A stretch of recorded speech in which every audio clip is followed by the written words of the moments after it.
O chamado. Como eu disse, o propósito eterno de Deus tem 5 passos, olha lá. Presciência, predeterminação, e o centro ali ser o chamado, depois justificação e glorificação. Por que o chamado está no centro? Por que o chamado está no centro? Porque o chamado liga coisas eternas, que são a presciência e a predestinação, com as coisas que são só possíveis no tempo. Depois que você é chamado, então Deus te justifica e futuramente Deus te glorifica, apesar que no texto está dizendo justificou e glorificou. Então Deus chama e abre o coração. A Bíblia diz em Atos que Deus abriu o coração de Lídia, ela creu. Em Efésios diz que fomos salvos pela graça, por meio da fé. Isso não vem de vós, é dom de Deus. Deus dá o dom para crer. O Espírito Santo vem e convence o homem do pecado, da justiça e do juízo. O Espírito Santo, o Pai, leva pessoas ao Filho, e ninguém pode vir a mim se o Pai não trouxer, Jesus falou. Então, tudo isso faz parte do chamado, O chamado é uma trombeta espiritual de Deus para que a gente creia. Então, o chamado ele acontece no tempo.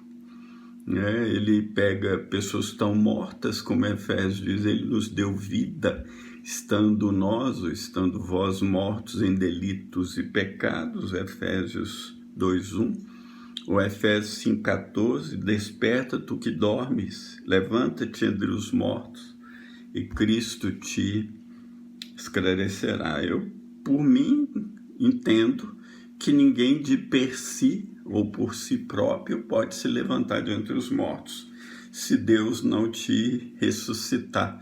Jesus diz, tem um tempo, João 5, que os mortos ouviram a voz do Filho de Deus, que ouvirem viverão.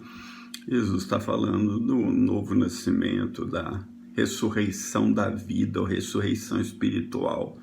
Quando um morto ouve a voz do Filho de Deus, ele tem vida. Quando Deus te dá ouvidos para ouvir.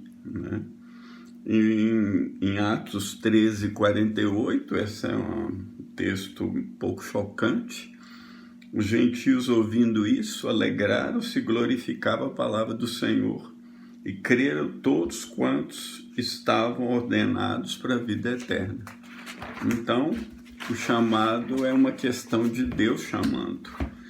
Como eu disse antes, a Lídia, o Senhor lhe abriu o coração para que estivesse atenta ao que Paulo dizia. Quer dizer, Deus dá o start. Quando ele chama, ele dá o start. Ele, segundo o seu próprio propósito e graça, diz em Timóteo, segundo Timóteo 1:9, nos chamou e nos salvou com uma santa vocação, ou nos salvou e chamou com uma santa vocação, não segundo as nossas obras, mas não segundo as nossas obras. Então não é porque você levantou a mão que você foi salvo, Você foi salvo segundo o seu próprio propósito e graça, que nos foi dado em Cristo Jesus, antes dos tempos dos séculos. Não é incrível? Então, o chamado acontece antes dos tempos dos séculos. O chamado, eu amo aquela canção, o chamado que um dia tu fizeste a mim, e ao qual, sem hesitar, eu disse sim, ressoou em meus ouvidos, como da primeira vez, e a ti, Jesus, eu novamente digo sim. Eis-me aqui, eu livre estou, ao teu dispor, para onde tu quiseres me enviar. O chamado que um dia tu fizeste a mim. Quem chama é Deus. Você não vê Jesus escolhendo os discípulos falando igual o burro do Xiré. Ei, escolhe a mim. Não. Ele passa e fala para Mateus, segue-me. Tiago e João, siga-me. Pedro, siga-me. Te farei pescador de homens. Né? Quem escolhe é Deus. É Deus que chama. É Deus que escolhe. É Deus que separa as ovelhas. É Deus que chama as ovelhas. Jesus falou, eu sou o bom pastor, as minhas ovelhas ouvem a minha voz. Então as ovelhas do Senhor ouvem a voz dele através do chamado. E aí elas são salvas. Salvas pela graça, por meio da fé. Eu ouvi um pastor famoso do Brasil, outro dia, falar isso ao fazer um apelo. Ele disse, hoje você pode determinar o seu futuro eterno. É só você aceitar Jesus no seu coração, você vai ser salvo. Isso é uma coisa incrível. Quer dizer que o homem determina o seu futuro eterno. Agora, quando Deus te chama e Ele abre o coração para crer, você deve responder, né? Lá em João diz que muitos creram nele, creram que ele era o Messias, creram que ele era quem ele dizia ser, mas não o confessaram. Então a confissão é uma prova da fé de quem creu. Então é possível que a pessoa abra o coração, creia, entenda quem é Jesus, mas não o siga, não confesse, logo não será salvo. É incrível isso, né? E no versículo 30 fala que aos que chamou, a esse também justificou. Né? Justificação, nós temos falado dela desde o capítulo 1, né? Tendo sido justificados pela fé, temos paz com Deus. De novo, a justificação é um ato divino. Como é a reconciliação, Deus só reconcilia com ele pecadores, inimigos, etc. Como nós vimos no capítulo 5, ele nos justificou em Cristo, ele te declarou justo, como ele fez o decreto. Tu és meu filho, hoje te gerei, ele faz um decreto. Tu és meu justo, hoje te gerei pelo Espírito. E aí, ele tendo feito esse decreto, ele também imputa na sua conta a justiça de Cristo, né? Aí você, tendo a justiça de Cristo, você deixou de ser inimigo de Deus pelas suas obras. Agora você tem acesso ao Pai pelo sangue de Jesus, pelo corpo que ele deu, né? O seu pão, que é o corpo que ele deu por nós. Justificação, portanto, é um termo legal. Você está diante de um tribunal, o juiz te condena, mas o mesmo juiz vai e paga o preço. Vamos dizer que você roubou 5 bilhões, igual acontece muito no Brasil. Aí o juiz está lá, tem todos os papéis, tudo contra você, todas as evidências, testemunhas, provas, vídeos, tudo provando que você roubou. Mas o juiz desce lá da sua cadeira, porque Jesus é o juiz, né? Ele desce da cadeira, ou o Pai é o juiz, Jesus, o Pai. Ele desce a cadeira e fala, olha, tudo bem que você roubou, mas vejo que você está arrependido. Então, olha aqui, eu paguei, ou melhor, não é porque ele estava arrependido, é antes dele arrepender. Olha, eu paguei a sua dívida, está aqui o recibo do pagamento dos bilhões. Você aceita a minha oferta de pagar sua dívida de 5 bilhões? E aí se a pessoa diz, não, eu aceito a oferta. Então, basicamente, justificação é isso. O próprio Senhor desceu do trono da glória e pagou o preço do seu pecado. E o Pai aceitou sua oferta. né? E a única coisa que você tem que fazer é concordar com o que Deus fez. Então, na verdade, ele justifica aqueles que ele chamou, e aqueles que ele chamou, aqueles que concordaram, que receberam a Cristo, que aceitaram o seu chamado, que receberam, ouviram e atenderam o chamado, e receberam a quitação da dívida, que é a justificação. E por isso que lá no começo desse capítulo, né, que não foi escrito em capítulos, lá no começo diz que nenhuma condenação há para os que estão em Cristo, porque a lei do Espírito de vida te livrou da lei do pecado e da morte. Então lá, diante do tribunal, você ia ser condenado inexoravelmente, mas ele pagou o preço, né? A lei do Espírito de vida te livrou. Nenhuma condenação. Olha, meu filho, aqui agora, então, já que você concordou com meus termos legais, o juiz diria, agora nenhuma condenação há para que estão em Cristo, porque aquele que não conheceu o pecado, Deus o fez pecado por nós para que nele nos tornássemos justiça de Deus. Olha aqui o pagamento. Está aqui tudo escrito e assinado pelo meu filho. Você assina embaixo, você está livre. E justificou você, você está livre.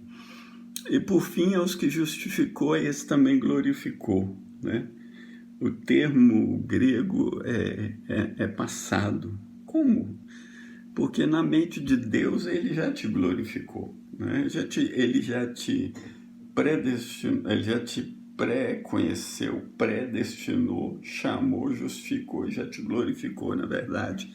Tudo foi feito por ele antes da fundação do mundo, né?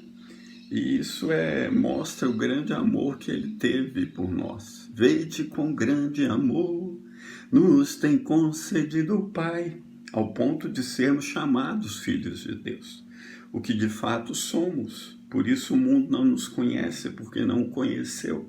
Amados, agora somos filhos de Deus e ainda não se manifestou o que havemos de ser. Mas sabemos que quando ele se manifestar, seremos semelhantes a ele na glorificação, pois o veremos como ele é. Todo aquele que tem nele essa esperança purifica-se a si mesmo como ele é puro. Então isso é 1 João 3, 1 a 3. Então a segurança, a certeza da salvação é que quando ele se manifestar, seremos semelhantes a ele. Se você estiver morto, vai ressuscitar semelhante a ele. Se você estiver vivo, vai ser transformado semelhante a ele. Seu corpo será glorificado. Não vai ter mais pecado, nada mais no seu corpo, né? Então, o grande texto, o texto bíblico da glorificação é 1 Coríntios 15, né? É o capítulo glorioso sobre a ressurreição dos mortos. No versículo 1 a 20, ele desenvolve o tema do evangelho da ressurreição, né? Ele vai dizer que se não há ressurreição, também Cristo não ressuscitou, e é vã a nossa fé, se os mortos não ressuscitam. Se Cristo não ressuscitou, a nossa fé é vã, ainda permanecer em nossos pecados, versículo 17. No 19, ele diz, se você espera em Cristo só nessa vida, você é mais infeliz dos homens, miserável dos homens, mas de fato Cristo ressuscitou, 20, e foi feita a primícia dos que dormem, ou o primogênito, o primeiro que ressuscitou. Lembra do decreto de Deus que eu falei no Salmo 2? Cristo verdadeiramente ressuscitou. A sua ressurreição é a base da nossa justificação pela fé. Lembra que no capítulo 4 ele vai dizer que ele ressuscitou para a nossa justificação?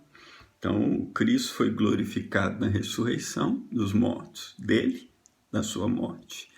E nós seremos glorificados na nossa ressurreição. Para encerrar essa porção, né, como a gente tendo em mente assuntos tão difíceis que vimos aqui, como a gente deve interpretar a palavra de Deus? Primeiro, considere a Bíblia e somente a Bíblia. Segundo, Compare escritura com escritura. Terceiro, trabalhe com os textos difíceis, usando a Bíblia toda para tirar suas dúvidas. Quarto, considere o contexto sempre, não use textos isolados. Quinto, olhe para grandes afirmações da Bíblia, como, por exemplo, que Jesus diz em João 10, as minhas ovelhas ouvem a minha voz, eu as conheço, elas me seguem, dou-lhes a vida eterna, nunca hão de perecer, e ninguém as arrebatará da minha mão. Meu Pai que mas deu é maior do que todos, e ninguém pode arrebatá-las da mão de meu Pai. Então, se você está na mão de Jesus, você está garantido, não é isso que Paulo quis falar o tempo todo? Ou em João 17, quando Jesus fala, versículo 11, 12, eu já não estou no mundo, mas eles estão no mundo, eu vou para ti, Pai. Guarda em teu nome aqueles que me deste, para que sejam assim como nós. Estando eu com eles no mundo, guardava-os em teu nome. Tenho guardado aquele que tu me deste, e nenhum deles se perdeu, senão o filho da perdição, para que a Escritura se cumprisse. Então, Jesus cuida de você, Jesus te guarda, Jesus está no controle absoluto de todas as coisas, né? Então você pode ficar confiante, né, e certo da sua salvação. Por exemplo, Pedro também confirma isso, não só Paulo. 1 Pedro 1, 3 a 5, bendito seja o Deus e Pai de nosso Senhor Jesus Cristo, que segundo a sua grande misericórdia, nos gerou de novo por uma viva esperança pela ressurreição de Jesus Cristo dentre os mortos, para uma herança incorruptível e incontaminável, que não se pode murchar, guardada nos céus, para vós que mediante a fé estáis guardados na virtude de Deus, para a salvação já prestes para se revelar no último tempo. E também em João, 1 João 5, 18, sabemos que todo aquele que é nascido de Deus não vive pecando, mas o que é de Deus é gerado, conserva-se a si mesmo, maligno não lhe toca. Sabemos que somos de Deus e que todo mundo está no maligno. Fique com confiança que você é de Deus, né? Que Ele vai guardar o seu tesouro, o seu depósito até aquele dia. No próximo vídeo vou concluir o capítulo. Se Deus quiser, farei isso ainda hoje. Grande abraço.